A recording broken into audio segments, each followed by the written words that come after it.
لیکن جو روحانی باتیں ہیں وہ اپنی جگہ موجود ہیں. کہ میں نے ایسے لوگوں کو دیکھا کہ جنہوں نے کبھی کوئی علاج نہیں کرایا، جنہوں نے کولڈ ٹرکی اپنا نشہ چھوڑا، جنہوں نے جیل میں اپنا نشہ چھوڑا، جنہوں نے کسی حادثے کے بعد اپنا نشہ چھوڑا، اور ٹوٹل ان کی زندگی چینج ہو گئی.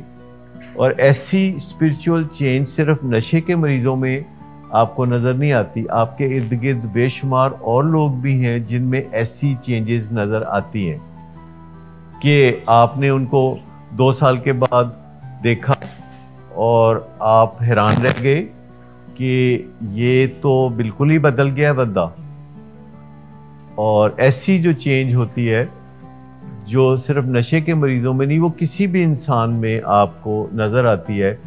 آپ کے جو پرانے کلاس فیلو ہیں یا جو بچپن کے دوست ہیں، اگر آپ کو 15 سال بعد یا 20 سال بعد وہ ملتے ہیں تو آپ کو ان کے حلیے بدلے ہوئے ملتے ہیں، ان کی طبیعتیں بدلی ہوئی ملتی ہیں، اور وہ بہتر انسان بن چکے ہوتے ہیں.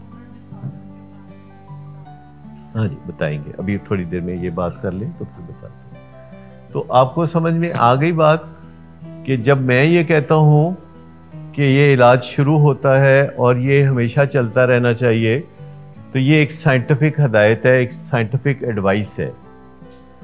لیکن آپ ارد گرد نظر دوڑائیں گے تو آپ کو معجزے بے پناہ تھوک کے حساب سے نظر آئیں گے.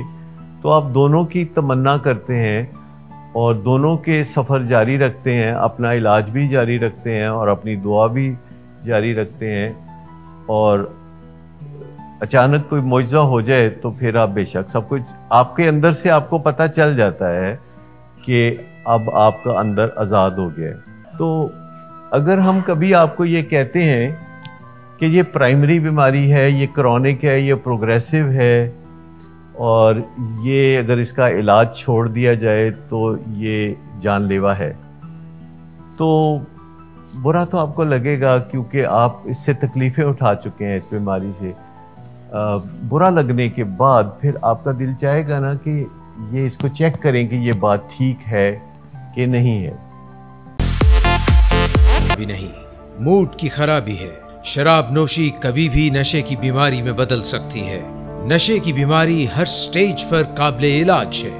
مدد حاصل کیجئے، کیونکہ وہ ایسا نہیں کرے گا.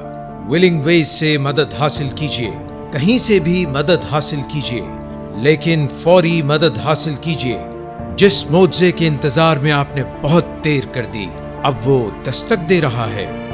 مدد حاصل کیجئے، مدد حاصل کیجئے، مدد حاصل کیجئے.